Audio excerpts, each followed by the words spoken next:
uba ndingaya kulo iyandishiyeka. Wena uyenza impilo yomuntu okuthandayo kawena ingathi awuzazi ukuthi uthandani. Kahle kahle uthandani. Uthanda imali yomuntu okuthandayo noba uthanda umuntu okuthandayo. Kunzima ukuthandana naye. Wena uyenza ibe nzima impilo yomuntu okuthandayo. Thando, usebenza nabantu abanjani? Abanemali? Phendula Thando, unjalo wena. Xa singananto asithando ngenxa yakho Thando.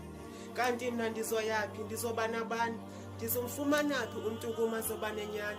Ndizomfumanaphi umntu azondazi nam ndingumntu? Ndizomfumanaphi umntu azondithemba? Ndizomfumanaphi umntu azondithanda ngale ndlela endimthanda ngayo endingaphezulu? Ndizomfumanaphi umntu azofuna ukudibana nam ndingafunanga?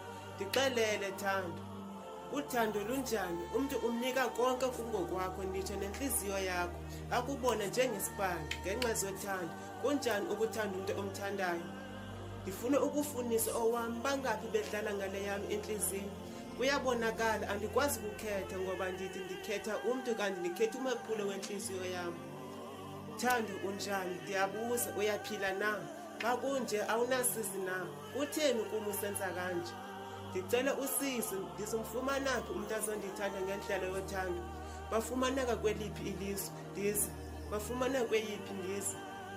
Ndixeleleni ngendaba yothando. Xa kunje kufuneka senze njani? Ndiyajola.